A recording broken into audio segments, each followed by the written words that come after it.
It is 4 more days to the NFL draft. Man, we're excited. I'm excited. I got my boy Tony, previous co-host of the TC3 podcast, man, big Jaguar fan. My brother, Miami Hurricane fan as well. Ball knowledgeable to the core, man. How you doing, bro? Doing good, man. It feels good to be back on with you, talking ball. Favorite time of the Hmm. year, man. Favorite time of the year. Yes, sir. It's a holiday. You know what I'm saying? For us, Yeah, it's a holiday for a lot of people out there, right? They have draft parties and whatnot. Rather, yeah, if you're a fan or you have a family member being drafted. But no, overall, man, it's exciting. You know, when I was back home, we used to go fishing that day too. yeah. So, Yeah, try to um, get through the day, get the second round and third round going, and enjoy it. for sure. But before we get into this 7 round mock draft, we're going pick by pick, by the way, for the Jaguars only because we are Jaguar fans, of course. Please make sure you follow the podcast on all platforms, YouTube, subscribe to the channel, Spotify, Apple Podcasts. If you're listening to on there, please make sure you follow. And we're supposed to have Aaron on here, uh, Tony's blood brother, my brother as well. But he's out right now, but hopefully he can jump on in the call or the stream because we want to get his insight on the picks as well, man. Because he's been uh, going off on a storm on the timeline, not being a Mason Graham fan, and I don't think either one of us are really big fans of the pick, right? But we'll see how this mock boils down to. But anyways, I'll kick things off. At pick 5, and then I'll let Tony follow up after me. I am going with Mason Graham with the 5th overall pick in this year's draft for the Jaguars. I get it; he's undersized. Well, and he's a bit compact in build. He has shorter arms. He's not a bulky type whatsoever. But I think he does fit the mold of what James Gladstone, what Liam Cohen, and Anthony Campanelli want defensively. Um, in my mock draft, you're going to see a common theme, and it's going to be production. All right. In years past with Trent Baalke, we've had, production somewhat there, but strictly athleticism, right? What they did in the combine, how did they test, how did they look as a football player when you see him in pads and whatnot, like they looked all juiced up, so on and so forth. I'm more so going strictly off production because that is what James Gladstone has shown us in years past during his time with the Rams alongside with Les Snead.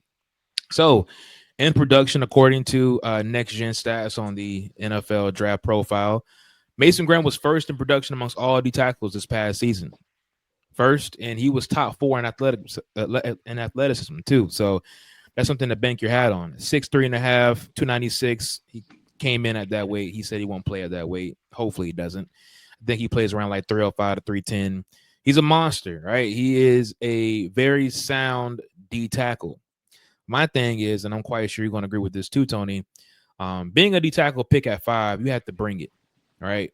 Mm. All things must be checked off, right? And I don't care about this quote unquote Jaguar tax and whatnot, like what people say, oh, the Jaguars don't get the notoriety. If you're a baller, you're a baller, right? So at pick 5, especially being a D tackle, you must come in and be the next Dexter Lawrence, Quentin Williams, Derek Brown. We have to see these conversations, Chris Jones as well, right? In the next 3 to 4 years, can Mason Graham be a top 5 D tackle in football? Some may say he can. I personally don't believe he can, but I understand the need of interior defensive linemen.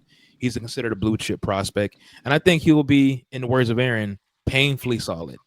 So, yeah, let me hear your take on the Mason Graham though. Yeah, I mean, man, like we talked about it so many times, like off air. Like it's just he's a solid player. Like I think he just has like a ceiling, I don't know, man. It's just you know what you're pretty much getting with him. You're getting a solid player, but I don't know if he's going to be that top tier defensive tackle like we talked about, like you talked about just a few minutes ago, like a Quentin Williams. I don't know if he'll ever reach that. I mean, Mm-hmm. he'll help out Allen and Trayvon Walker on that, and bringing the inside presence. But Mm-hmm. I'm just not sold on him as like a top 5 pick, especially in a deep defensive tackle class. Yeah, yeah, I can see that, right? In my Yeah, comparison for him, because it is a bit hard to compare him to any pro athlete given his size and how he plays, because you can't compare him to Dexter Lawrence. He's like 40 pounds lighter, right? And you can't really compare him to Quentin Williams because he's not as fast or juiced up.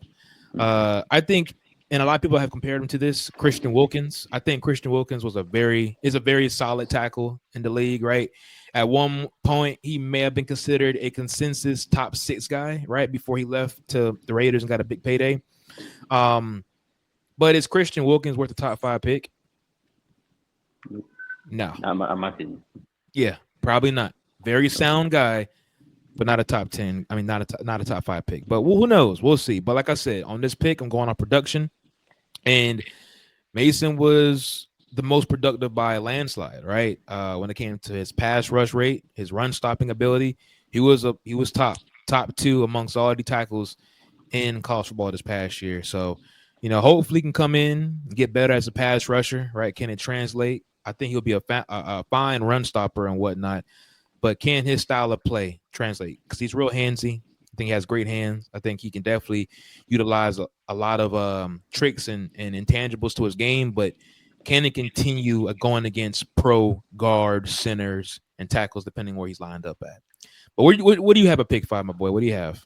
One more thing on the Mason Graham thing. He was a wrestler. Like, he has a wrestling background. That's one thing I do like about him.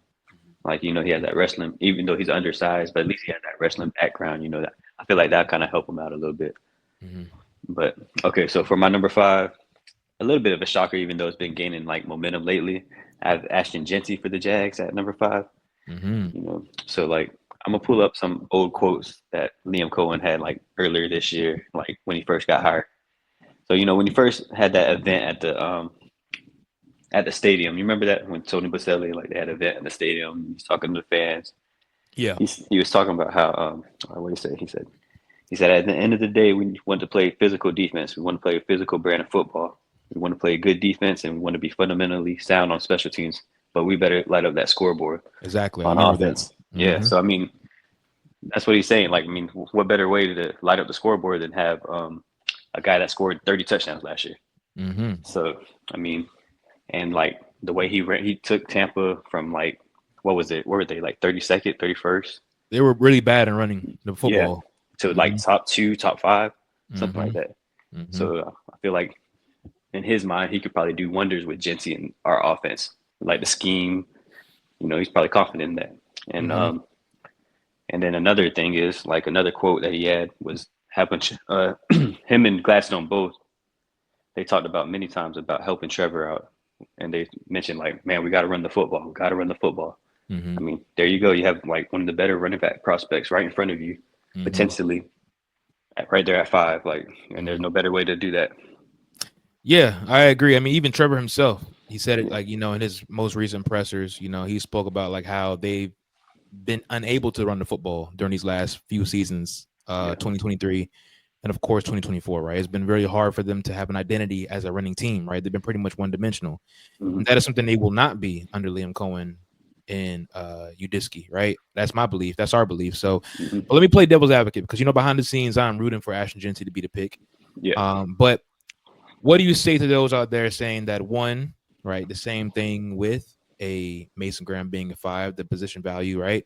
Yeah. Given the running back, can he be Saquon Barkley? Can he be Bijan Robinson? Right, this is a deep running back class. Why not just choose one later? Why Ashton Jeanty at 5? What separates him from the rest of the guys in this room in the running back game? I mean, just look at the production he did last year. I mean, he put up unreal numbers. You can see that he's like built different.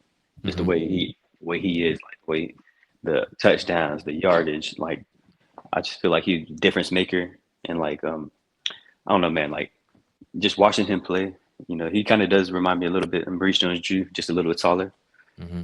And it's like, I mean, contact balance, just the way he runs the football, and on top of that, so like, there's pretty much 3 players in this draft that are like, top. That's consensus top 3. You got Abdul Carter, Travis Hunter, whichever way you want to put it, and then they have, by most experts, Ashton Jeanty as that 3rd guy.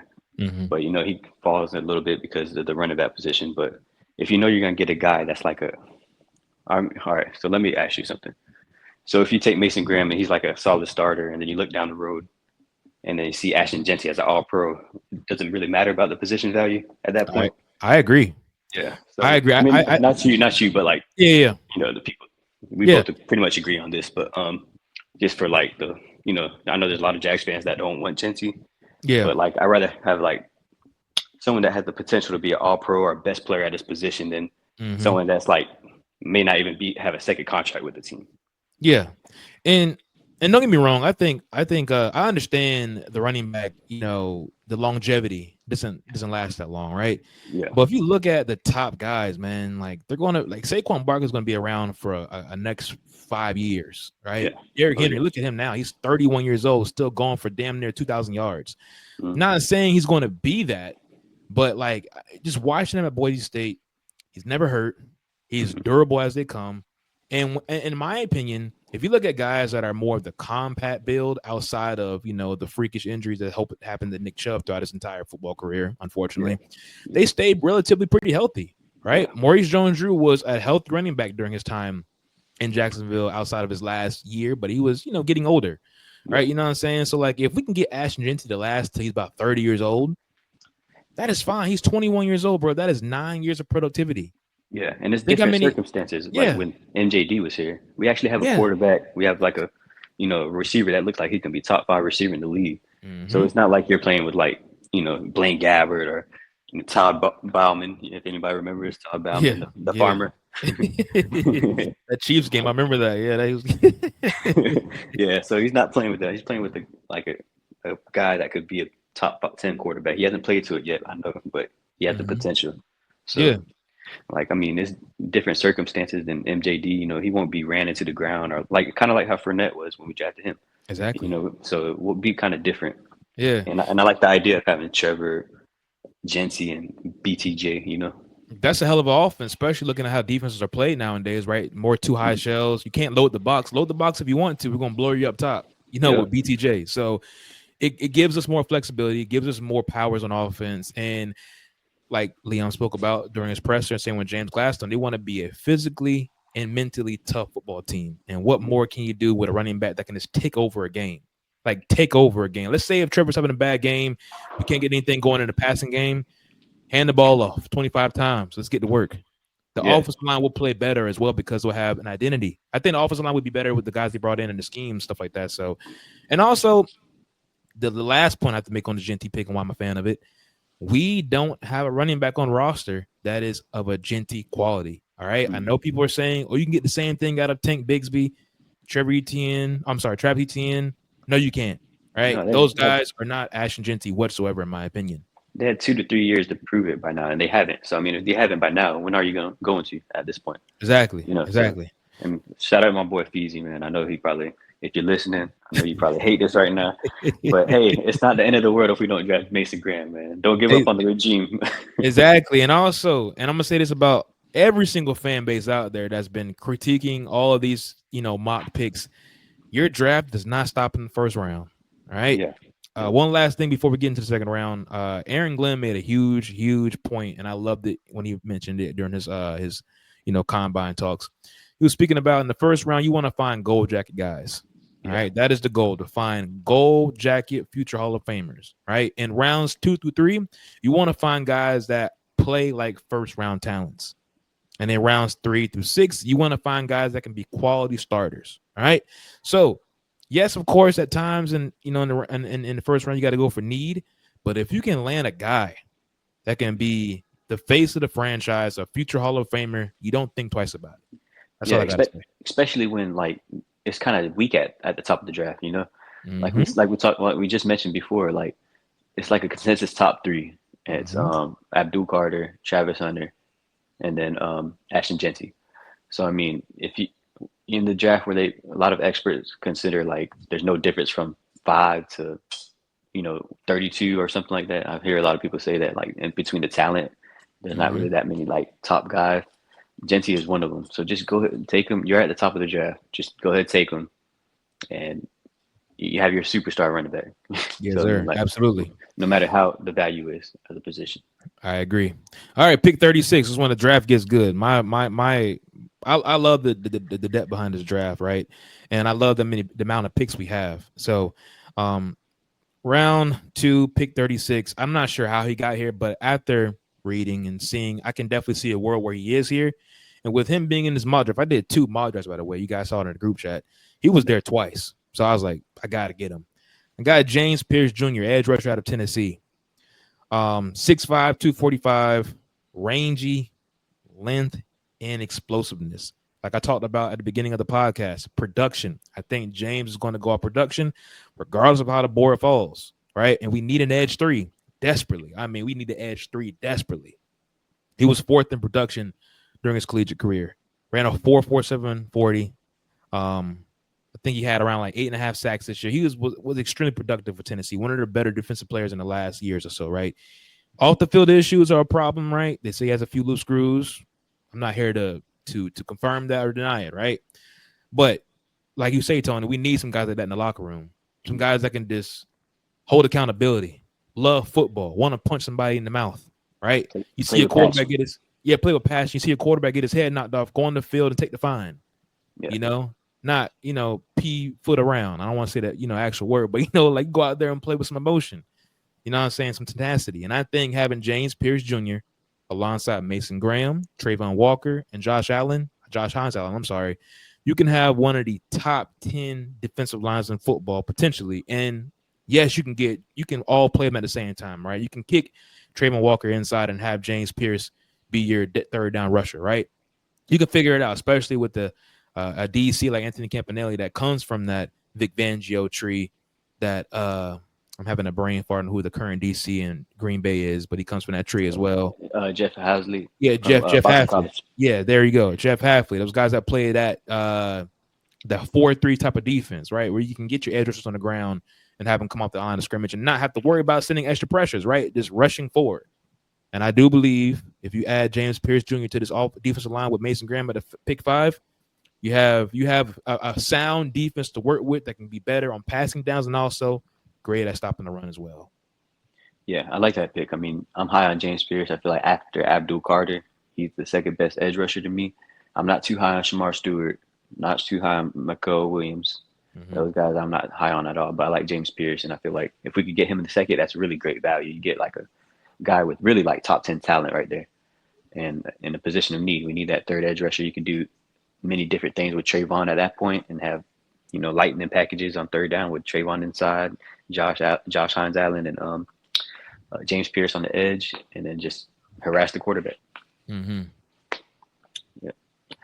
All right, so you ready for my pick? Yes, sir. All right, so for round 2 at pick 36, I have the Jags taking Jaden Higgins, wide receiver from Iowa State. Kind of feels a big need for us. You get another tall receiver opposite of Brian Thomas Jr., 6'4", 216, with good speed, 4.47, and very productive at Iowa State, and prior to that, Eastern Kentucky. So, I mean, that feels right now, me and you both know, and all the Jags fans know how weak our receiving core is at this point. Behind Brian Thomas, we don't really have that much. We have Diami Brown, who, I mean, hasn't produced yet. He hasn't done it yet in his career. We're just banking on that. And then you have Parker Washington, and you got Gabe Davis, but who has produced in his career, but we're not too sure about his injury. I don't think Liam's really a big fan of him. Yeah, he didn't Truth be mention told, him. yeah, he didn't mention him on his recent presser. He spoke about the guys they would have going out there week 1. They said BTJ. Outside of BTJ, they said Diami Brown, Parker Washington, and Brent Strange. No name of Gabe, so he may not even make the final roster. Who knows? But continue. My bad.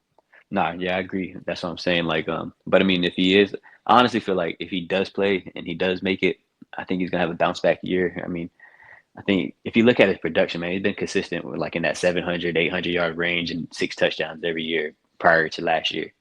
So, I mean, I think that might have been just, battling those injuries and all that. So I'm hoping that he does stay healthy. He comes back full speed, fully healthy. And then I think he can make a difference as well. Mm-hmm. But yeah, we get Jaden Higgins with that. I like our receiving core on those 2 outside guys with Brian Thomas and Jaden Higgins. You get a guy that could, do jump balls, but also fast enough to stretch it too. Yeah, I'm a big fan of Jaden. You see my video. I think he's my wide receiver 5 in this year's class. Yeah. Like you said, around 6'4", ran a 4.48 40, 4.47. Has a 6'7" wingspan, bro. Yeah. 6'7" wingspan. That is a dunk ball opportunity. I think he had like a 39 or 40-inch vertical. And he's also a yak guy too, man. He can get definitely busy in space. But in the comparisons, a lot of people try to say that Tetairoa McMillan is a Drake London of this class, but I think it's actually Jaden Higgins. Yeah, I think he is that damn good, man. Crisp route runner, has great more body fluid. control, more fluid. He's a ball player, and like you said, the productivity, right? That is big on Gladstone's, DNA, right? Bringing players in, they produced, and Jaden definitely produced with Iowa State. So I like that pickup a lot. And also, like you said, you have your two outside guys and BTJ, who's going to be able to play both inside and out, right? You can have Jaden play that Y role, and you have Diamond Brown working in alongside Parker Washington. So that's definitely a sound receiving core for sure. For sure. I like that a lot. All right. Got anything else for your Jaden Higgins pick? No, that's it for me. Okay. All right. Moving on to pick 3. I'm sorry, round 3. All right. Pick 70, where we have 2 third round picks. So, like I said, this one, the draft gets even more exciting.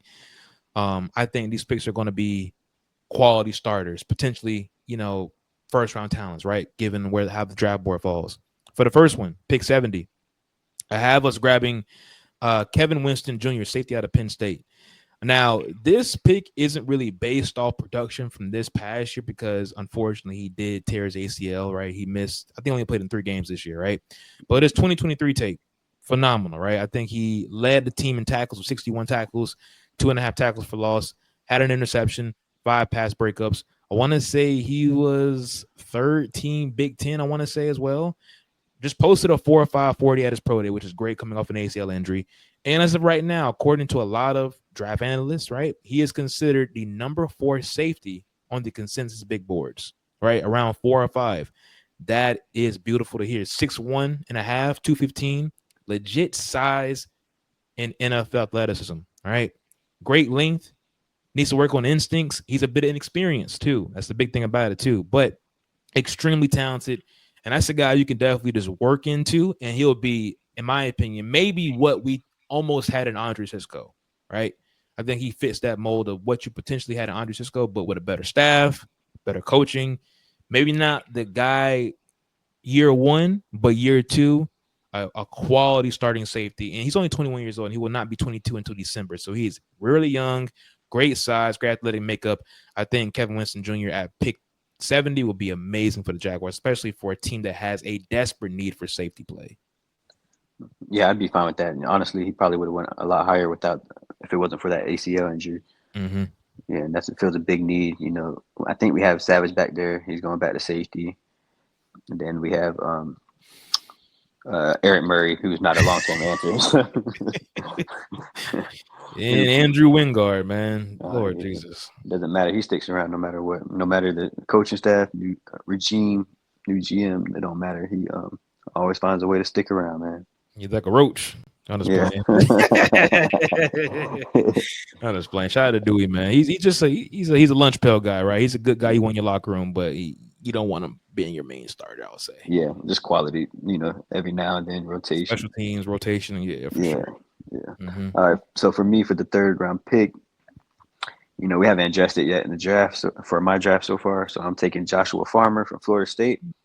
Like I was going back and looking at his production, and I mean, he was a force. He was a force at Florida State. He kind of got off to a slow start this past year, but then he turned it on towards the end. I really like him as a player. If he could just, I know there's like a little issues with him, like about the NIL thing, but it's nothing like character wise. It's just sometimes you might worry about that as far as your locker room, about. But when you turn on the film, he's a force. He's probably like the best player on that Florida State defense last year with AZ Thomas. Even when they had Fisk and all them guys like Verse, he stood out a lot. Mm-hmm. So I mean, you get the production. Honestly, you get the production that Mason Graham did with Joshua Farmer. I think I'd rather take Farmer in the third round than Mason Graham at 5 if it's up to me. It's not bad. It's not bad at all. I mean, like we talked about at the top of the podcast, like this is a very deep tackle class, so I can see it, right? They may pass up. Now, the only reason why I don't believe they'll wait that long is because, and which made me go back to Mason Graham being the pick. They weren't really aggressive at all in free agency, we can say, right? But James Gladstone mentioned 2 things, right? He wants the players on the defensive side of the football to come in and be ready to play, right? That's one thing. And also, if you look at what they did nothing to address the defensive line of free agency, which is why I think to go early. They also could double back in the third round. But I like the pick as well. I love the pick of Joshua Farmer, like you said. Definitely one of the better players on FSU's roster this past year, and he was definitely making his name be heard when they had Brandon Fisk, Jared Verse, and other guys up front. So I like the pick for sure. Yeah. All right, pick 88 in the third round. You already addressed receiver in the second round. I have not yet. but I will right now. I'm going Kyle Williams, receiver out of Washington State. Right now, he's a receiver that was kind of on the unknown entering this draft process until Chris Sims dropped his top 5 receivers in this year's class. And I want to say he had him top 3. Turn on the tape, you can see why. 5'11", 190. Like I talked about before, production 8th most productive receiver in FBS this past year, according to the Next Gen Production on Draft Profile. Posted a 4.40, 36.5-inch vert. I'm gonna read you his accomplishments in 2024. He was tied for 4th in FBS with 14 receiving touchdowns, 8th in FBS and receiving yards with 1,198. And also he led college football with 70 receptions. Fast, deep threat, dynamic playmaker. That's what I wrote down. Wide receiver 2 for sure, alongside BTJ. That would be an excellent wide receiver 2 pairing. And you already kind of have that mindset of them wanting to go with the more smaller, maybe not a big, maybe you've heard Jaden Higgins talk, of course, but maybe they go for the Kyle Williams because they've been big fans of Mecca Ibuka and also Luther Burden if they're there at 36. But I compared him to Lad McConkey. I think he is a great comp to that, right? Can come in and definitely be an immediate impact player. And he's been productive since his freshman year at Washington State, right? And of course, he didn't play with some lamed up quarterback that would just force feeding them. The quarterback he played with, I can't pronounce his last name, but he just went to OU, and he's considered John Mateer, one of the top quarterbacks in this upcoming college football season that could potentially be a first-round pick in next year's draft class, right? So he played with a legitimate quarterback. He has a great feel for the game. Go ahead. I'm sorry. Yeah, like another thing, like when I watched Cam, I'm a big Miami Hurricanes fan. So when I watched Cam Ward play, at Washington State, he popped off a lot. I was like, who's this number 2? Can he transfer with him? But like, and then he did really well with Cam. And then the next year, John Mateer, new quarterback, comes in. He has 14 touchdowns. So I mean, he's just a good player all around. And you see him on his highlights. He burns Travis Hunter for a touchdown. Oh yeah, about to get into that too. Went against a premier blue chip player, Travis Hunter. Now, of course, Travis plays both sides of the football, but nevertheless, though, you still lined up and you got burnt bad. So, yeah, Kyle Williams can play, man. Like you said, he played with quarterbacks, Montier and also Cam Ward these last 2 years. So, playing with a change of signal callers, that lets me know he's a ball player, man. So, yeah, Kyle Williams at pick 88. He may not even be there at pick 88, but if he's there, you got to make that pick. Like what you said, like if they go with the smaller receivers, I'm perfectly fine with the Kyle Williams or Jalen Noel from Iowa State. Like I'm okay with that. There's a deep receiver, or not deep, but like in the medium rounds, like the second to the fourth, you can get some quality receivers right in that range. For sure. And I hope we address receiver within those first 3 rounds for sure. Right? They gotta go ahead. I imagine that's pretty high on the priority because I remember like Adam Schefter reported that we checked in about Stephon Diggs. So I mean, if we acquired about Stephon Diggs, I feel like receiver has to be pretty high on the wish list. And they're looking for the receiver around the 5'11", 6 foot range. And what is Stephon Diggs? About 5'11 and a half, 6 foot. Yep. So, and we've heard, and it's been very tight-lipped throughout this entire new regime when it comes down to the draft selections and whatnot. But they are fans of Emeka Ibuka and Luther Burden III. Right? We've heard that a lot. So, definitely can see them going out there, guys like that. Who you got at pick 88, bro? All right, so at pick 88, I have Quincy Riley, the cornerback from Louisville. He was a transfer from Middle Tennessee State, went to Louisville in like 2022, I believe. And I watched him. I watched a lot of ACC games, being a Miami Hurricane fan. He always jumped out. He's a long corner, 6 foot, 195. He ran a 4.48, got good speed, could play out on the outside opposite of Tyson. I feel like that's great value. We in big need for a cornerback. That's one of the top positions we need. So we address it right there with Quincy Riley. And I feel like he could compete right away, probably, even as a 3rd round pick. Yeah, we need corner. And the reason why I haven't gone corner earlier is because I'm just going off what the conversations have been, right? Jerry and Jones dropped his little tidbit with Jamal St. Clair. Jamal. Jamal. It's St. Clair, right? Yeah. Jamal St. Clair. Shout out News for Jax, I want to say. Yeah.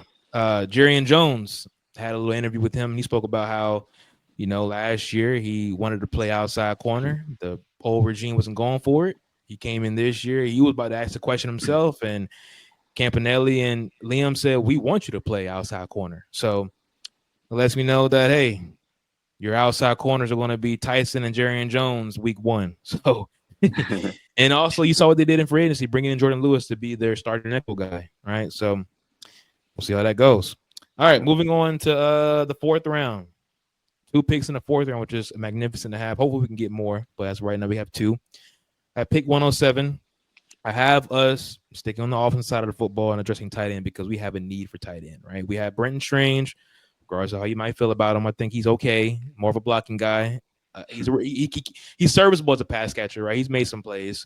Yeah, he But had after, almost 500 yards last year. yeah, He kind of showed it. yeah. But after that, we have nothing. Mm-hmm.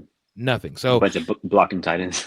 blocking tight ends and guys has been in and players that have been in both Liam and Udinski's system. So Yeah. I was grabbing Terrence Ferguson, tight end out of Oregon, 6'5", 247, posted a 4.63 40. Like I spoke about at the beginning, it's going to be the same consistency. Production ranked 7th amongst tight ends in college football this past year, according to Next Gen. I have written down my notes: productive pass catcher, great ball skills, body control. Needs to improve as a run blocker, but we don't really need that out of him. We need him to be the, H back or inline tight end that can go out there and be a receiving threat and a safety blanket for Trevor to rely on. And that's what he's shown during his time with Bo Nix. And of course, Dylan Gabriel this past year. I think that'd be a great pickup. And I have written down as my comparison for him, Tucker Kraft and Liam Cohen's tight end from last year, Cade Otten. So yeah, I like that pickup in the 4th round at pick 107. Yeah, I like that too. I tried to address tight end early, but when I drafted a running back first round for the Jags, I got behind the 8 ball and had to address some of those needs, so I wasn't able to. So yeah, I like that one. But for me, I have the Jaguars in the 4th round, selecting Billy Bowman, addressing the secondary again from Oklahoma. He's a little bit smaller, but I mean, how many times have we seen like guys that can play ball that get overlooked because their size, but then go on leagues and end up being dogs? Buda Baker, that type of that's what he reminds me of. He has that mentality. I remember, like we talked about plenty of times, how our defense was so soft. They don't have that mentality and that edge to them, and someone like that brings that, and that's what we need on the defense. And he's a great player. If he was even a couple inches taller, he'd probably be a first round pick. But Yeah. I really like Billy Bowman. I told you and Eric many times that's one of my sleepers for this draft. Mm-hmm. So I hope the Jags can get him. It'll be a good pick in the 4th round. Yeah, for sure. I mean, he currently has a round 3 grade. I'm looking at his Round three. production score, 9th overall among safeties, which is phenomenal. Ran a 4.42 240, so he has athletic as they come. Just short, and smaller in weight. But like you said, Buda Baker. You can even look at guys such as Brian Branch, right? Guys that are just not the ideal 6'2", 215 safeties. We turn them to tape, ball players, right? I mean, he is a willing tackler. He can come up and thump you. And he also is a playmaker when the ball's in the air. And he was just this past year, first time in the SEC play, 3rd team All SEC. Yeah. So, I mean, and he was first team All Big 12 in 2023. So, yeah, man, he's a baller for sure, man. For sure. Definitely ball. I love that pickup a lot. All right. The second 4th round pick 126. I've been hearing rumblings. I'm pretty sure you have it too of linebacker play, right? They didn't pick up the 5th-year option for Devin Lloyd, and I understand why. He would have been due like $14 million. He would have been one of the highest paid linebackers in football. And he hasn't proved that, right? We heard the talks about potentially getting Jalen Walker at pick 5. So there's rumblings that Anthony Campanelli wants a backer, and he should, because he is a linebackers coach, maybe even a linebackers guru, right? We saw what he did with Adrian Cooper last year, and also he redeemed the play of Quay Walker during his time at Green Bay. I had them grabbing Danny Stutzman, Oklahoma linebacker, 6'3", 233, productive value, 4th amongst linebackers, 4.52 40, legitimate inside backer, great instinct, sideline to sideline backer, tackler, sound tackler, better when playing close to the line of scrimmage, but with better coaching, better scheme, he'll be able to be better in space as well. But now he's a ball player, man. He's a Florida boy too, if you didn't know. So now Danny Stutzman, I've been hearing about the possibilities of him going earlier than the 4th round. So this may be even just a great value pick right here, a gem of a pick. But he can go as early as like top of the 2nd, right? He is going to be a ball player. And I think he's going to be a very sound backer in the league. And I would love the Jaguars to draft him in the 4th round if he's definitely there.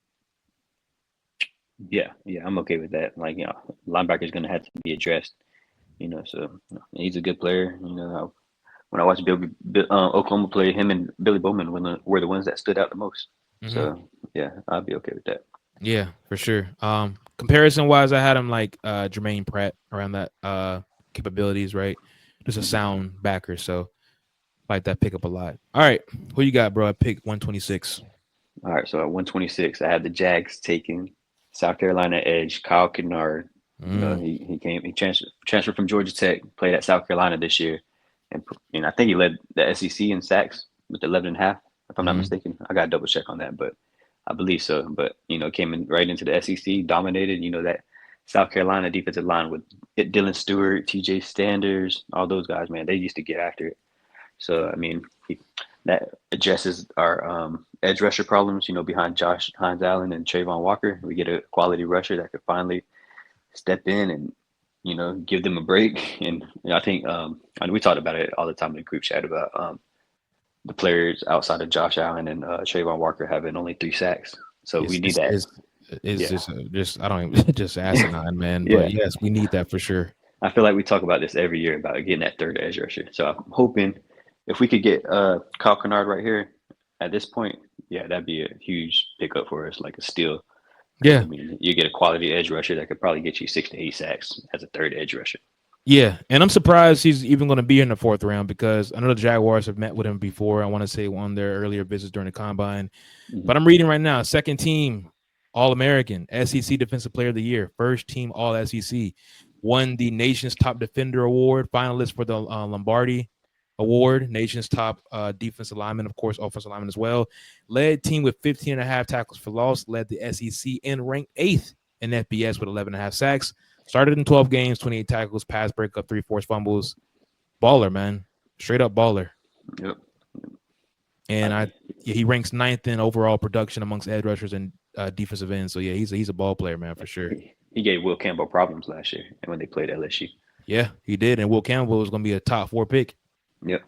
So, and he's a pick that we wouldn't mind having in Jacksonville either. So yeah, Yep. man, Yep. that's great value as well. Great value. All right, moving on to the fifth round. 142, pick 142. I have us finally addressing corner, right?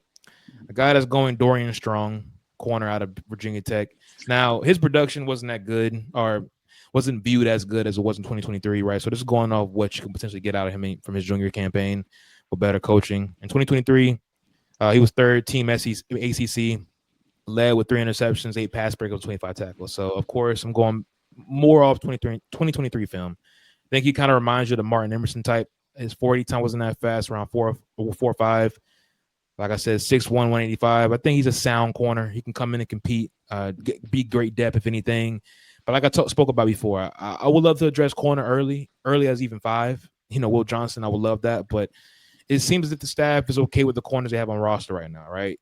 Jarian Jones, CB2, Tyson Campbell, CB1, regardless of how you may feel about it, depending on who you are as a fan.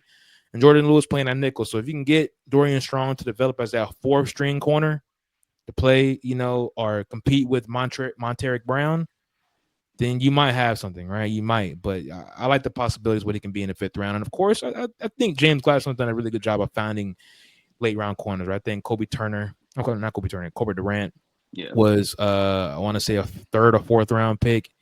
Right, I can't think of any others right now on the team. I think they drafted Tomlinson from Yeah, TCU. yeah. He's But more I of a don't know. special teams guy, but He hasn't really done too much lately. yeah, but he is like 5'6" though. So, Yeah. but nah, I mean, I like the potential. I like where their vision goes when it comes down to finding a late round corner. Kobe Durant's been their better pick, and he came from the HBCU school in South Carolina State, I want to say. So, they have a good eye for talent regardless. So if they go corner in the 5th round, this would be a guy I would choose. I was hoping that Will Williams will be there. I'm a big fan of him. He had like 14 career interceptions, but he may go earlier than the 5th round. But if he's not, and if he's there, definitely got to grab him for sure. Yep. So for me, with that 4th round pick, or is it we're 4th, right, or 5th? 5th, pick Fifth, okay. 142. Mm-hmm. Yeah, 142. Okay, so I have us addressing the linebacker position. You did it just a round before, so Mm-hmm. I have us taking Barrett Carter from Clemson, which I feel like is another steal. If you watch any Clemson games on defense, he always stood out. That's the type of linebacker we need here. Mm-hmm. Number 0. I think he was all ACC last year, Mm-hmm. but he's just a ball player, man. He's just ball player. So that adjusted the linebacker need, and whatever decides to happen with Devin Lloyd and our Fourier, we got that replacement right there. I'd probably say probably be like a redshirt year for him if we drafted him, with maybe getting in the rotation a little bit, but then next year he'll be ready to go full time as a starter if we need to replace Lloyd or Fourier. Yeah. Yeah. I mean, fourth in production last year. I'm looking at the stats right now. Third team Associated Press All American, first team All ACC, finalist for the Buckets Award. We all know that goes to the nation's top linebacker. Started all 14 games, 82 tackles, 10 and a half tackles for loss with 3.5 sacks and 7 pass breakups. He shouldn't even be around here in round 5 either. But you know how this draft board works. If he's there, that'll be a great pickup, man. Great pickup. Yeah, I mean, we see people fall every year in the draft. We're like, dang, they're still on the board, so why not? Mm-hmm. And you forgot to mention one thing, and if you already said it, forgive me. But I know you talked about just trusting guys that were 5-star recruits. We talked about that in person, right? Yeah, so I'm about a to 5-star kid, top 20 overall prospect. But yeah, I was just gonna bring that up when you mentioned one of your choices coming up in the draft. Mm-hmm. So, but yeah, we'll get more in that. Yeah. We'll expand on that. Yeah. All right, 6th round, pick 182. I'm sorry, pick 182 in the 6th round. Even though I would love to go Ashton Jeanty at pick 5, right? If it doesn't happen, you can wait because, like we talked about before, this is a very deep running back class, and I have us going Devin Neal out of Kansas Jayhawk, arguably the greatest Kansas Jayhawk running back of all time. 5'11", 213, ranked 7th in productions amongst all FBS running backs last year. Had a iffy combine, which is why I think he falls a bit.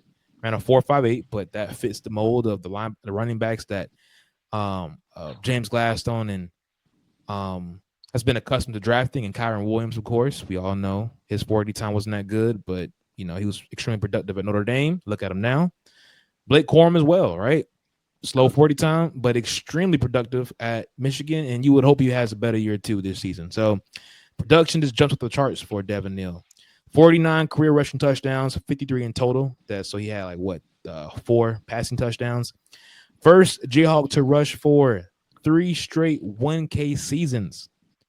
Had 4,343 rushing yards in his career. Just an amazing back, man. Just an amazing running back. And I think you said what? Yeah, man. If you watch that Colorado game when Kansas upset Colorado, man, he just went off. Yeah, and he looks way faster on tape, so I wouldn't put too much into that 40 time.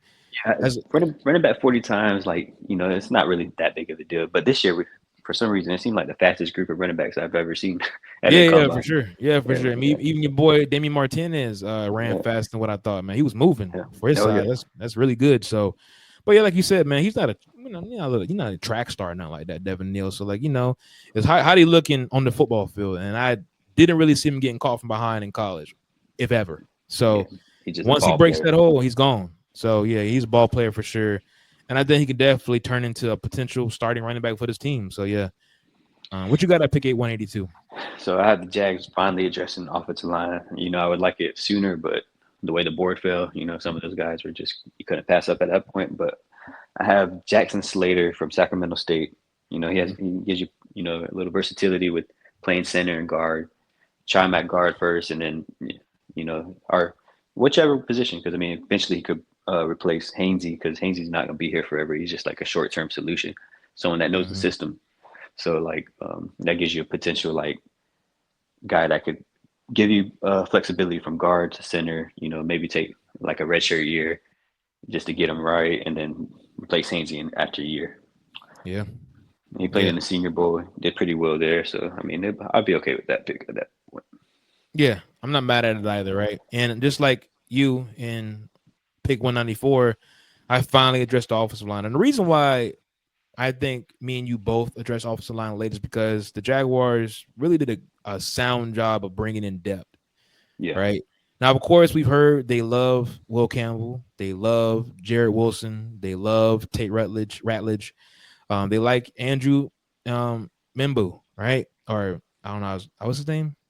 Not Andrew Mimbu. Is Uh, Amon Mimbu. I'm yeah, sorry. Mom Medbu from Amon Missouri. Mimbu. Yeah. So they have a love and infatuation for these tackles and guards, but they have like 8 tackles on the roster now, like 4 guards. So, and they just brought in Hainsley and McCarry and Fred Johnson and the other kid out of from the Cowboys from the depth perspective. So they Yeah, may take a minute to address offensive lineman in his draft, right?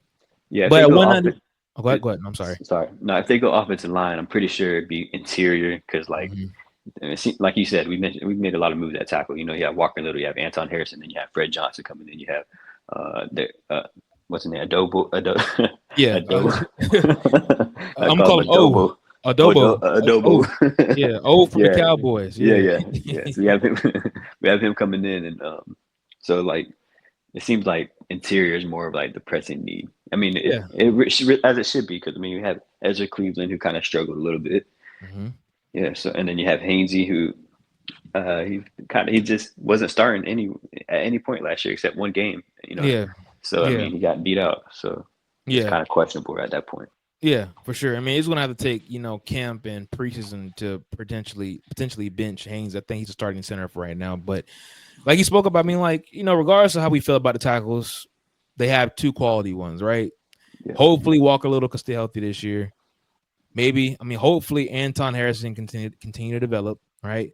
And then you have the Swiss Army knife and Patrick McCarr who can play center, guard, even tackle. So, they have good enough depth right now where they may not prioritize tackle if the one they love is not there at 5.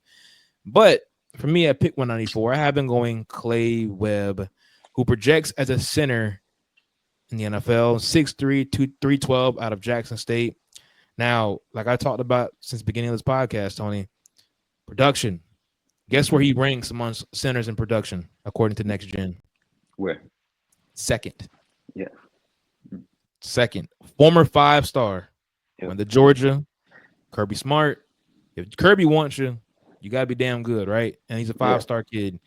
Got hurt a bit, red shirted, lost, his playing time, of course, because Georgia's always looking to replace. Went to Jackson State Conference USA, and he played quite fine. Right? lived up to his rating pretty much. Yeah, lived up to his rating. He did his job. Second team in 2023, first team this past year, all conference USA. He just played for a smaller school. If you would have went to Florida, if you would have went to FSU, Miami, he would probably be a round 3 pick, maybe even second round pick, right? Because he Yep. balled out, he did his job. So now I think Clay Webb, if you can get him in the 6th round, that is amazing value. And like you talked about before with the previous guy you just drafted, he can come in, learn, sit behind Hainsley, or take over the role at some point, God forbid an injury happens. So I Yeah. think Clay Webb can definitely be a great pickup in your future starter center for the Jaguars, maybe year 2 or year 3 from now. Yeah, that's who I was hoping like it would fall to me on my board, but he got picked like before I took Jackson Slater. That's who I preferred. Like I said, like our philosophy, if there's a 5-star high ranking guy that's like in the back or end of the round, I'm willing to take that risk and bet on that Yeah. because I mean we see it like with Stephon Diggs. He was a 5-star, didn't really live up to it. Yeah. Got to the NFL and was a star right away. Mm-hmm. Even like Trey Smith from that went to Tennessee, he was a high 5-star. I think Mm-hmm. number 1 player in the nation, something like Mm-hmm. that. Coming out of high school, and he's one of the highest paid guards now. Yeah. And then even Wanya Morris, he's not really that great of a player, but he was an undrafted rookie, and he was. I mean, he got playing time. He was a second, or he was like one of the. I think he was like the 6th man for the Kansas City Chiefs on the offensive line. So, um, yeah. So I'm willing to bet on like those type of guys. Especially in the later rounds, because I feel like, especially guys that produce. Like Clay Webb. Yeah. So I mean, I feel like that's a guy that you got to target in those rounds. I mean, even for someone like James Gladstone, right? The guy that has been one of his best draft picks, probably one of the better ones in NFL history recently. Puka Nacua, right? Highly touted 4-star kid, damn near 5-star kid. Went to Washington, lost some, Yep. decided to leave, went to BYU, and Turned it on. turned it on. And he was a 5th round pick, and now look at him. Yeah. So Yep. it's definitely. I think Tyler Davis too, another guy that went to Clemson. I think he was a highly touted kid Yeah. coming out. Let me see real quick. Hold on. Yeah, he was Let's like a 4-star let's see. Tyler Davis at was Apopka, right? yeah, 4-star. So You're damn near 5-star too. So yeah, man. I mean, regardless of the fact though, we've been talking about if you can find a player in the later rounds that had a high 4-star or 5-star billing, you Yeah. got to take them. Just bank Yep. on it. Let's see what happens. Yeah. At that point in the draft, I'll take that risk Yeah, instead of rather take taking that Miles risk. Coles of the world. Exactly. Rather take that risk than guys that are going to be maybe not even priority free agents after the draft ends. You Yeah, know what I'm like saying? So guys like Jordan Jefferson. Like, come on, man. yeah, it's just a slap in the face, bro. Just like Yeah. if you look at, there's another thing too, bro. That's why I mean, I'm very excited for pick 5. Right? Don't get me wrong, Mm, but I'm really locked into the later rounds of this draft class, man. The quality that we can grab because we have been so terrible at yeah. grabbing depth pieces in the last few years. I mean, like like Ventrell Miller, shout out to him, man. But come on, bro, like Tyron Lacey, not Tyron Lacey. I'm sorry, Tyler Lacy. Tyler Lacey, right? The D tackle. He's cool, but like there's so many better players that are on the board. Like Puka Nacua was in that draft. Yeah. You know what I'm saying? It's like just bad general management, right? And hopefully we can get past that. Yeah. Did you make your pick 194 yet? No, not yet. So Okay, speaking of all right. Jordan Jefferson, I'm replacing him with a guy, another defensive tackle. I'm doubling up on DTs this draft. Mm-hmm. I'm having them just because I like the value at this point. I have the Jags taking Jamari Caldwell from Oregon. Okay. He's a 6'1", 340, so he's like a space eater. Mm-hmm. Something that we don't really have other than Devon Hamilton. But like we mentioned before, James Gladstone, he drafts guys like Tyler Davis where size don't really matter. Like 6'1", 300-pound guy, defensive tackle. They're not too worried about the size like Baki was. Mm-hmm. So Jamari Caldwell, he's a guy transferred from Houston. He had like 6.5 sacks at Houston. He didn't really have any sacks at Oregon, but I don't really place production on those space eater types. They just try to take up, clog the middle Yeah. and do that. And I'm willing to take that risk at that point in the draft in the 6th round at 194. You have him and who the draft Joshua was Farmer. this? Yeah, Joshua Farmer. That's my Mm-hmm. bad. Yeah, yeah. Yeah, but Right. doubling up at DT position, Yeah. and I like the value right there. You can replace Jordan Jefferson, who's not really a quality player. I guarantee he's probably not on the roster next year. So, so I mean, I like that. Yeah. Yeah. I mean, uh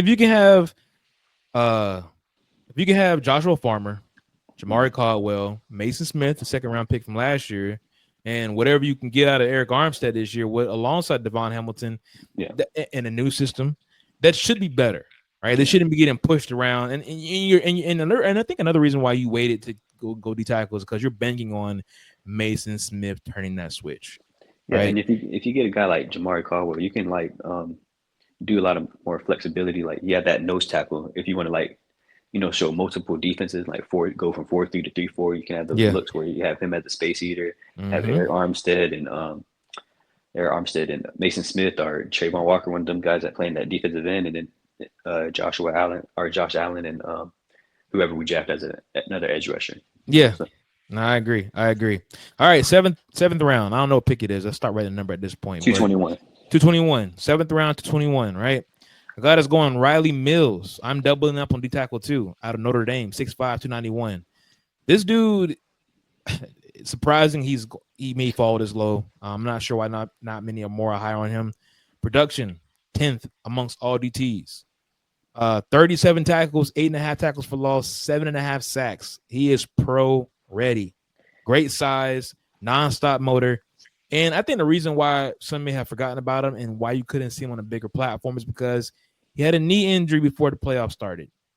So if you would have saw him in the playoffs along with that, great defensive front, defense in totality that Notre Dame rolled out this year, we may have a different tune about him, right? But Riley Mills, quality guy. I think if you get him in the 7th round to go in there and be a depth piece that can turn into who knows what, right? He's not the space heater type, but he's more so of a probably a 3 technique, right? D tackle. But Yeah, regardless, though, if you can have him with Mason Graham at the top at pick 5, and you can finish out with getting Mills along with Mason Smith, Devon Hamilton, Eric Armstead, and Tyler Lacey, right? Who knows, right? I think that's a better front than what we've had in previous years, and also you have quality depth. So that's what I got rounding up this mock draft for the Jags. Who you got, bro? okay. For my last pick, I have your boy from the University of Florida, Mm, Elijah Badger. okay.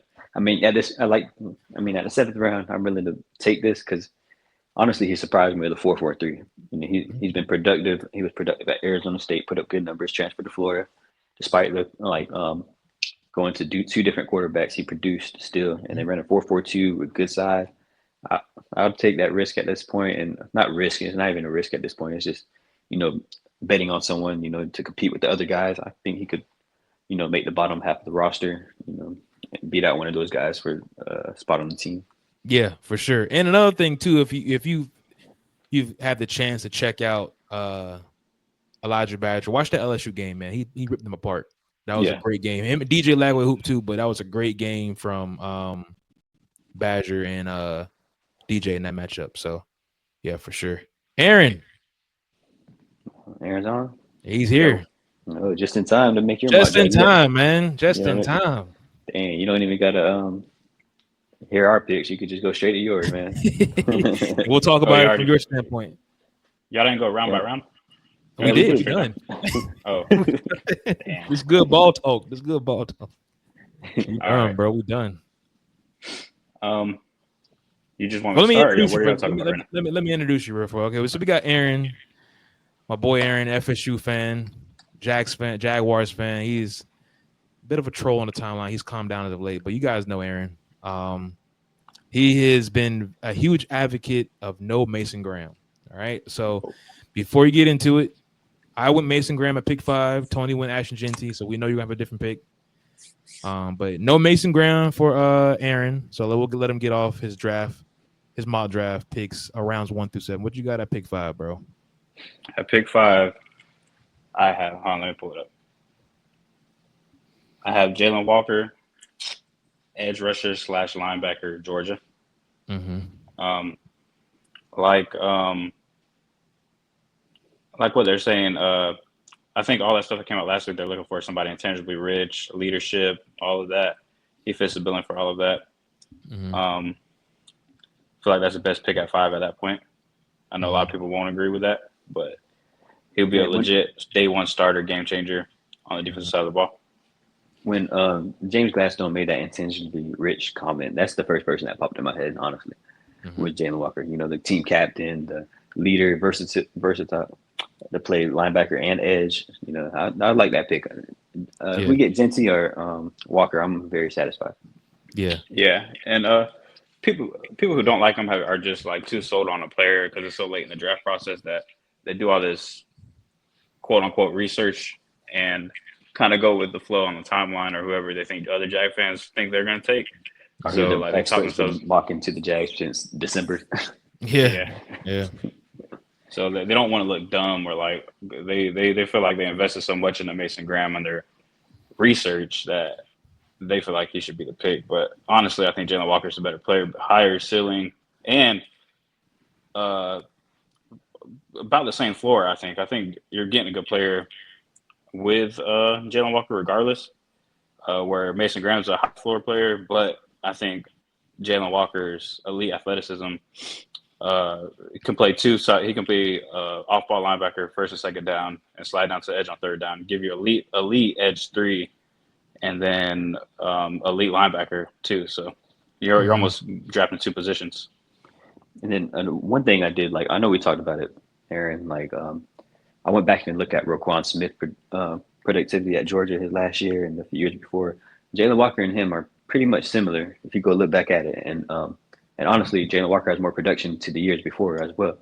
So if you could get that type of caliber linebacker who's a top 5 linebacker in the league right now, and on top of that with the rushing ability, I feel like that's a home run. Yeah, for sure. I mean, like you guys talked about at the beginning, man. Like Gladstone, he doesn't really give an explanation to what intensely rich means. He says, "I'm gonna let you decide on what it means." But Jalen Walker is definitely a guy that you think intangibly rich, that he can do multiple things on defense, and outside of him would be Travis Hunter, right? A guy that can play on both sides of the football. And then team captain, leader, heart and soul of defense. He was making plays as a freshman on that elite Georgia defense, with Trayvon Walker, Noel Smith, or Nolan Smith. All these other players that he was just a freshman. He was making plays. Yeah. Nah, for sure. I love that pick a lot. I've grown on that pick. At first, I was like, hell no. But after watching him play, I think he is a bit He needs to be fine-tuned with his pass rushing ability, but I think it'll get better with time, for sure. You can definitely coach that up. And like I think even with me and Tony's mock draft, we have them get. No, did you have us getting a linebacker, Tony? Yeah, Barrett Carter. Okay, yeah, Barrett Carter. So yeah, I have us getting Danny Stutzman late. Tony had us getting Barrett Carter. But regardless, though, it seems as if Anthony Campanelli will have a project to work with in some point in his draft. And if he can get Jalen Walker, given he's a linebacker guru, right? We've seen what he done with Edrin Cooper, Quay Walker during his time with the Packers. I think that'll be a great pickup for him in his defense. He can definitely lead the way with that, being that cornerstone franchise piece we continue on with defensively. Yeah. All right, what you got round 2, bro? At pick 36, I have the other Michigan DT. I don't know how he fell to 36, but Kenneth Grant was on the board. Honestly, I feel like him and Mason Graham really aren't that far off between talent levels as two players. I mean, he's a little bit different and more of like a nose guard type of defensive tackle. But which I think was the Jags. That's what the Jags need more than a like 3-tech, So I went Kenneth Grant. Honestly, I don't think he was going to be there, but I had to like pick between my two mock drafts, and the other one I made trades, and it was James Pearson, Luther Burden out of that pick. So I just went with this more simple one. I can actually see him falling a little bit. It's not really out of the realm of possibility that he'll be there, but I feel like that's a great value pick at 36. Yeah, I had us getting James Pierce Jr. And at first I didn't understand why he was there, but coming out with potential of him falling because of his off the field issues, I can see it, and that'll be an elite edge 3 for us. But if we can get Kenneth Walker, you go Jalen Walker, Kenneth Grant, Jalen Walker, pretty much the same thing I have, just in reverse. So yeah, that's great. That's great drafting right there for sure. Great haul. Round 3, pick 70.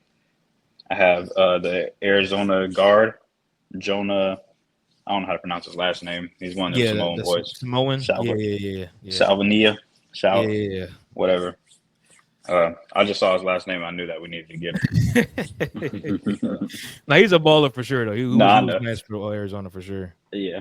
And I feel like that's it kind of falls in the same thing with Kenneth Grant, where he's just a great value pick at that position. It was a position of need. He might be the best player on the board at that time at 70.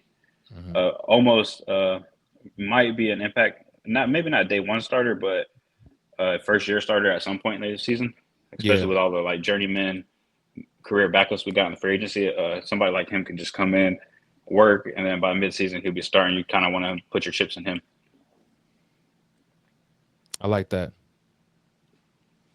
What you got for the second, third round pick? Second, third round pick, I got Cam Skattebo,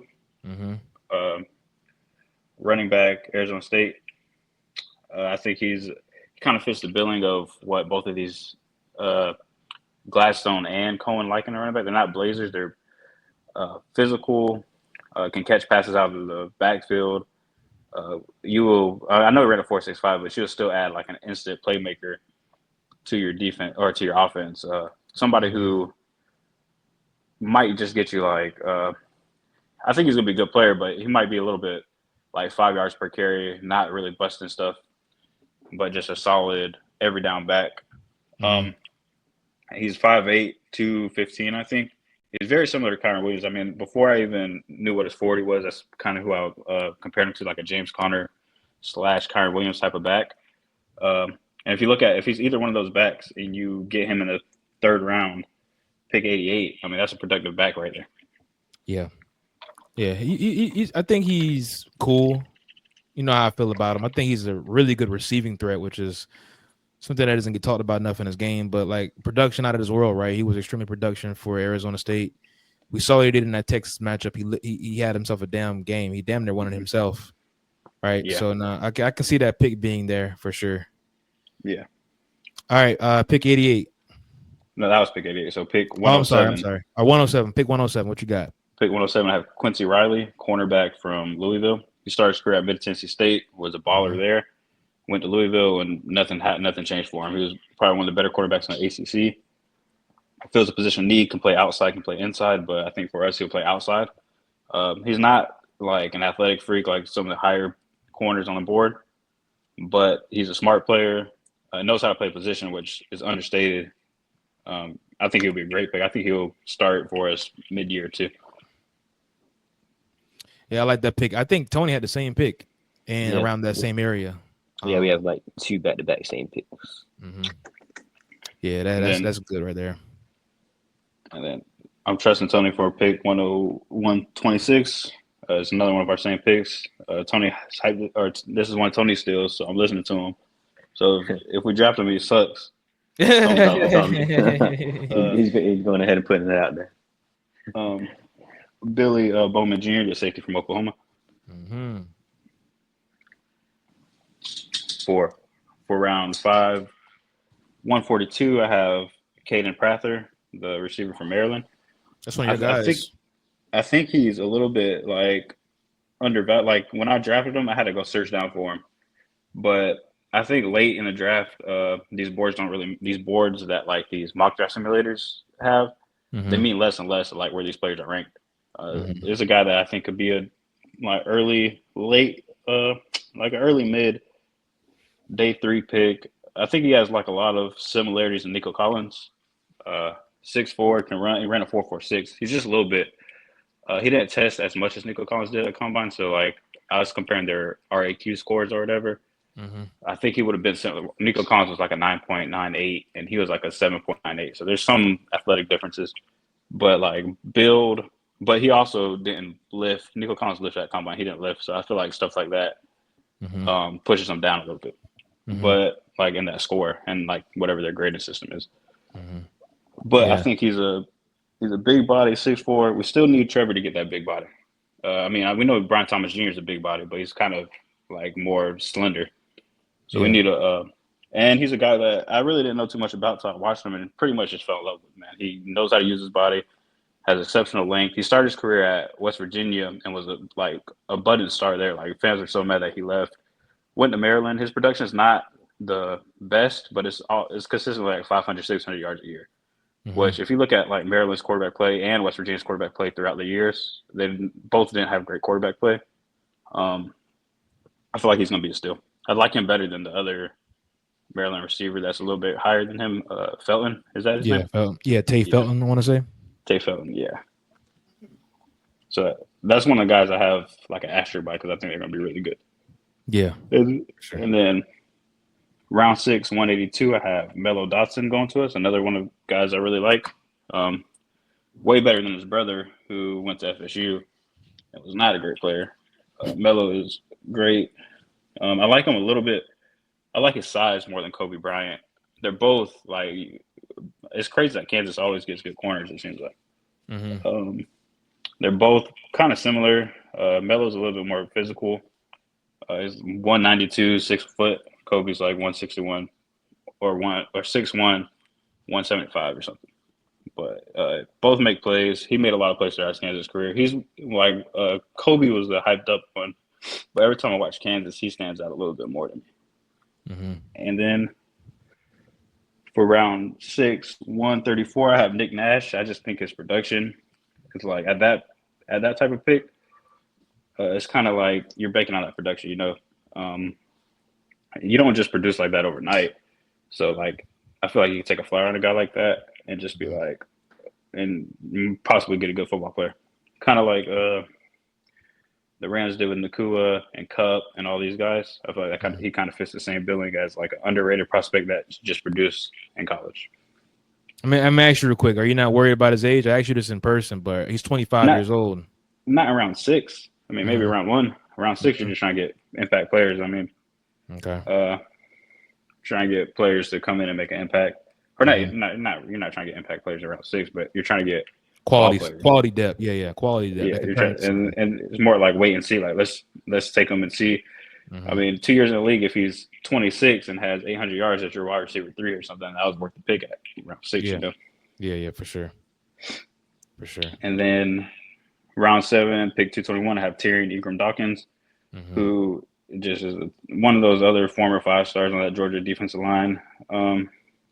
Honestly, he's not a bad player. I don't know why he's falling so much on people's boards. I feel like if you can get him, I mean, he's definitely better than I would say like somebody like the guy we drafted last year, Jordan Jenkins, or one of those Jordan. guys, Yeah, he was terrible. We just talked about it um, earlier. Jefferson, yeah, he was all or terrible. Jordan Jefferson. Yeah. So like he's another one that round 7, 222, you just take a flyer on, see if you could get that 5-star production out of him. He didn't really produce much until last year. He had 3 sacks and like 17 tackles or something. But he's 6'5", 300 pounds. I mean, you just take that risk, I think. Yeah. I like it. We pretty much all have similar mock drafts, right? We're doubling up on D tackles, we're grabbing running backs, grabbing edge threes, rather if it's early or late. So yeah, I mean, and yeah, we 2 got wide some receivers. 2 wide receivers, safeties, of course, that needs to be addressed. Corners. I mean, we're following the needs, right? And so that lets us know that there shouldn't be any reaches in this draft for the Jaguars. They can't afford to reach necessarily, and I don't think Ashton Genty's a reach. So Just draft the best player available. yeah, Period. Man. yeah, just go. Sometimes it is needs, but man, you just got to go BPA in most cases. Yeah. I'm gonna ask y'all. Go ahead, Aaron. My bad. I'm sorry. I was about to say, you don't draft a high floor player at 5, man. Yeah. And I was about to get in that next. So outside of Mason Graham, right? Throughout, let's say the first 2 rounds, right? Because we haven't really cares about round 3, right? So throughout the first 2 rounds, who was one player you do not want the Jaguars to draft? Shamar Stewart, about 100%. Mm-hmm. Aaron? Outside of Mason Graham, Yeah. that corner, Siobhan Rebel.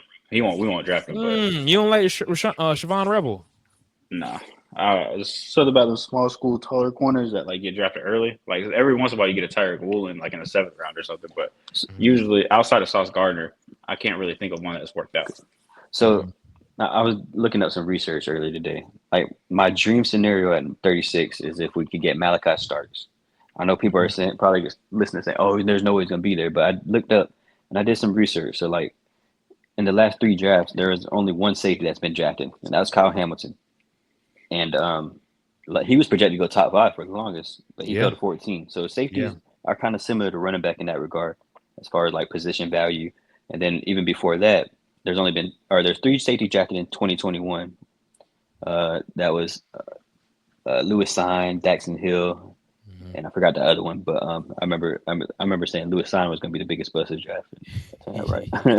Yeah, and he then was terrible. But yeah, 2024 no safety, 2023 no safety, 2021 no safety, 2020 no safety. And there's a lot of projections. I remember Xavier Kinney going in the second round, and he was projected to go to us at that number 20 spot a lot in the mock draft. So I feel like there's a chance that Malachi Starks, we can get him at 36. Yeah, and and that's one of the safest players in the draft to me. He's like an instant starter that could he's just the safest player, one of the safest. Yeah, I agree. Before I get, because I was going to ask the next question that, like, who's a player that could fall that you love the Jaguars to get?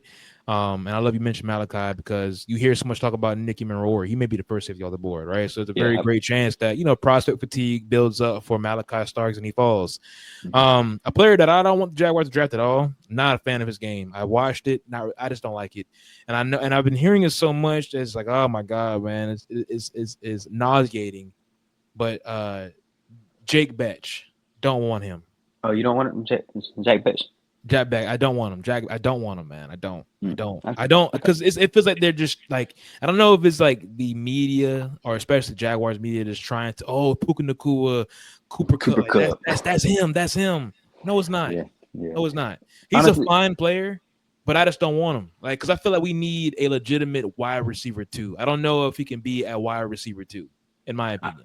I like Beck. If he's like in there in the 3rd round, I don't mind him. I remember him at LSU. He produced a little bit at LSU, but he was behind Neighbors and Brian Thomas, Kyron Lacey. Yeah, for sure. So for sure. He went to TCU, Bog.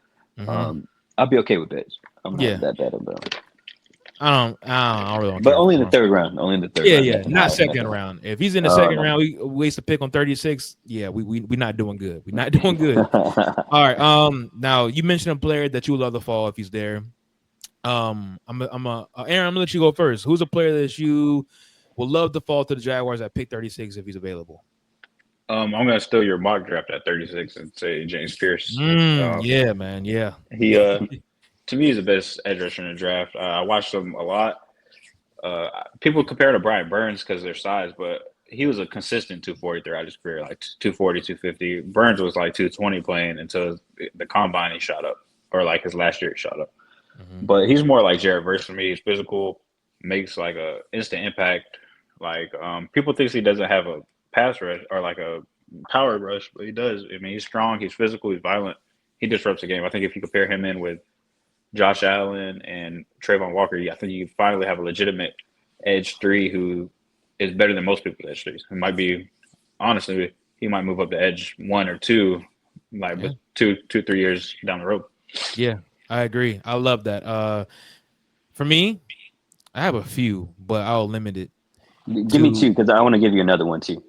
Okay. Emeka Ibuka. Yeah. Oh man, I would love that. Or Luther Burden, but I would just say one of those 2 receivers as one of my guys, right? Emeka Ibuka, I think he is actually the Puka Nakuas, the Cooper Cups of the world, where he can come in and be that guy in the slot, right? Yeah. When you watch his tape, bro, he is so instinctual, plays with so much great IQ. He's in my opinion, of course, Jeremiah Smith is regardless, he's going to be a future top 3 pick in the draft. He's a phenomenal player, phenomenal without question. But I believe the IQ and the sideline coaching and the on the field coaching of Emeka Ibuka helped him be better than what he was. Yeah. Like if you watch that Texas game, like he's on the sidelines, like, hey, this is how you take advantage of the safety. I'm gonna run this route. You run that route, it's touchdown. We'll how we'll find you, right? And I would love that in our room, right? He's a great blocker, and he has legitimate 4.4 speed, man. There's a couple of screenplays I've seen from him, like going 60 yards to the crib. And he was a coveted first round pick in last year's draft. He may still very well go first round, but in last year's class, he was like wide receiver 2, wide receiver 1, arguably. Of course, neighbors, Marvin Harrison Jr., BTJ blew up, but regardless, though, he is still a great receiver, and I will love him there at pick 36 if he's available. Who's your second guy, Tony? Walter Nolan, man. Gosh, that'd be my dream scenario, or not my dream, because Malachi Starks or Walter Nolan at 36. Because I see it. I know y'all see it in my draft simulators a couple of times. You see Walter Nolan fall to that point. I don't think personally he'll be there, but if he was, and we got Gentry in the first round, I got Nolan in at 36. That's way better than Mason Graham and whoever we draft in the second round, because I feel like honestly he's the better player than Mason Graham. Mm-hmm. And so like I'm very high on Walter Nolan. If we get one of Walter Nolan, Malachi Starks, or Emeka, like you said, man, that's a home run in the second round. Mm-hmm. No, I agree. Aaron, for me, second guy, you got one? Luther Burden. Obviously, like we like Tony said, we did a lot of mocks, and he's always there at pretty much 36. I still feel like he's the best receiver in the draft. I don't know if he's just a product of prospect fatigue, where he's been hyped up since he was a freshman as the best receiver, like coming out in this draft. I know like some people are worried about like some off the field stuff that comes with him. I've personally never seen anything like or read anything about it. Yeah, but I don't know, so I can't speak on that. But as far as the prospect on the field, he reminds me a lot of Amon-Ra St. Brown. He's just like a strong slot receiver. He's a lot faster, a lot more explosive. Might not be as strong. It might not be as good of a blocker as Amon-Ra. But from the slot position, you go up in the middle, break tackles from linebackers, and bust it out, like 40 yards. He's that type of player. So I think if you if you put him in the slot, and he has the ability to play outside. But I'm just looking at him as a slot receiver. I think he's legit, like one of the better receivers in the league. I still think he's the best receiver in the draft. And if he's there at 36, I think you run that pick in. Yeah, I agree. I would love that pick. I think we all agree on that one. And that would be an amazing piece in this offense for Liam to work with, for Trevor to have available, and also for BTJ to have beside him. For me, my second one, sticking with the LSU boys, Mason Taylor. I think he's my tight end 3 in this year's class, and I'm looking at the volume of how he produced. Right, he's playing alongside the Kyron Lacey's, the BTJs, the Malik Neighbors, right? Even Jake Betch for a period of time, right? And this past year, being the safety blanket for Grant Nussmeier, he did his damn thing, right? He's a son of a former NFL star athlete, Hall of Famer, Jason Taylor. I think Mason Taylor is definitely going to be one of those guys, man. If he's there at 36, I wouldn't mind picking him at that selection, right? Because we need a tight end. I have a tight end in my mock anyways at round 4, Terrence Ferguson. But if we can get Mason Taylor, I think the staff will love him. I think he can definitely come in and be that immediate impact player offensively for this team to rely on, and for Liam to have off at his disposal. One last question for the Jaguars' sake. Outside of the 5th round selection, right? Outside of that pick, who is one player you are damn near sure they're going to draft? Like, you have a feeling? Yeah, you had like it's like 90% like he's going to be a Jaguar. You could say Mason Graham if you want to, but just to be different, because that does seem like the pick as of right now. But who's one player you just feel like, damn, he's going to be a Jaguar? I can see it. Man, that's tough, especially without those like pre-draft visits and stuff like that. Like, it's hard to gauge. He's like, okay, I'm gonna say Corey Black from Oklahoma State. Because I saw something recently that said he had 2 virtual visits for the Jaguars in like this 1 week. So that's what I'm going off of. I didn't want that. He shouldn't be drafted, man. Go ahead. Yeah, he probably will be a draft free agency or something. I don't know. But not like. Go ahead. What you about to say? Okay. But like, if I had to like just guess, like someone like it, like a not a later round pick, but like a top of the guy, I'm gonna say, man, God, this is difficult. I just had to say like TJ Sanders, South Carolina. Okay, I like that. They've had meetings with him. I like that one. TJ Sanders. Let me see. Aaron, you good? Yeah. I got lost for a minute, but I'm back. Who you got? Who are you at? Pretty much thinking like he's a Jaguar. Like 90% sure he'll be a Jag. Maybe like I mean, I don't know, because I don't know if he's gonna be on the board. I would say if he's on the board at pick 88 is Scatterboo. I think that like maybe I looked up too much, or I looked too much into like the type of backs that both the GM and Cohen value. I feel like he is that type of back. I feel like if they can get him, if he's on the board where he's reasonable enough to draft, not first round, not second round, but if he's on the board in 3rd, 4th round, I feel like he'll be a Jaguar. I like that.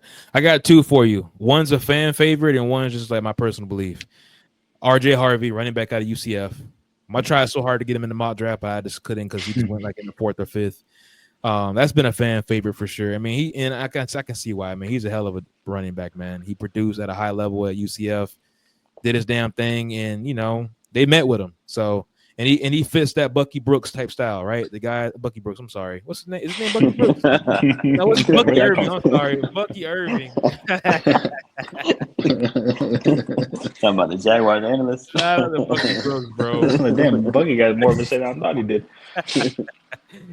Aaron be kidding me with these Bucky Brooks his takes behind. That's gonna be so funny, bro. Like how he's too hyped to be a color analyst in the booth. Talking about like he's biased. I like old Bucky. Yeah, I like Bucky too. But Bucky Irving, though, that's what RJ Harvey kind of reminds you of. The Buccaneers went there last year, like in the 3rd or 4th round. So, and then my other one, like me personally, I think Andrew Makuba, safety out of Texas. Yeah, that's a good one. Yeah, I think he can be a Jaguar for sure. He's a bit smaller in weight, but like he's just such an instinctual player, bro. He's a very good safety, man. I think he brings it too. He's small, but he hits. Ooh, boy, yeah. He's a player. I can't even really compare him to anybody because he's a former corner, right? But hopefully he can gain a little more weight, around like that 195. But he's 6'1". If he can gain a little more weight and come in here and be our starting free safety or however they want to play it, I think he could definitely be a baller for sure. But that's all I got. What else y'all got? Y'all got anything else for this mock draft? I got one more for like an undrafted free agent. Okay, what you got? Ja'Cory Brooks. I think he'll end up a Jack. I can see that. Maybe because me and Tony talked about it, but like he reminds me so much of Allen Hurns. So maybe I just have that comparison stuck in my mind where like I think I just remember Allen Hurns being such a good Jack. But for some reason he just seems like one of those like undrafted free agent evaluations that are gonna hit for somebody. I hope it's us. I think it'll be us, because I think if he does go undrafted or a late round pick, 7th round pick, I feel like he's a Florida kid. He had production at Bama, got hurt or kind of didn't fit in Tommy Reese's offense last year. Yeah. So, or somehow, for whatever reason, he wasn't getting the ball.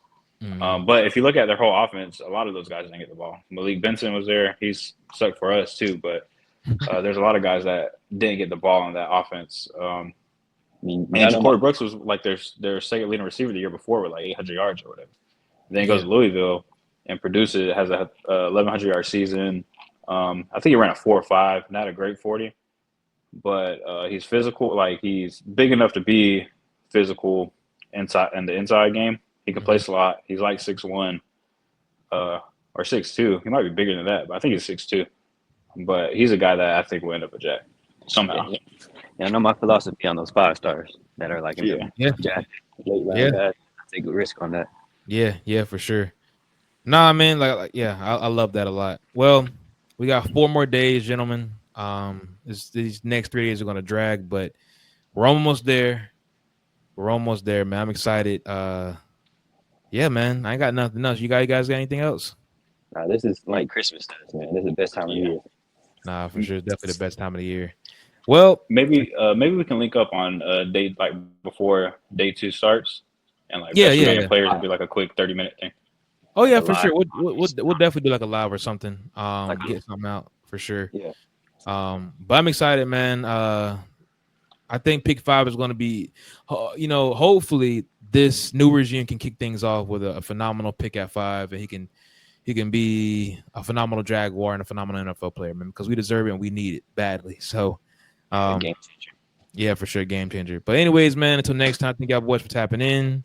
I appreciate y'all. I miss having y'all on the pod, man. This was very fun, exciting. We appreciate you having on. Always good to talk ball, man. Yes, sir. Absolutely. Absolutely. All right, man. We'll be back day 2 of the draft, more than likely, giving a little, our thoughts on our first round pick and what will happen in day 2. But anyways, man, until next time, that is a wrap. And thank y'all for tapping in to the latest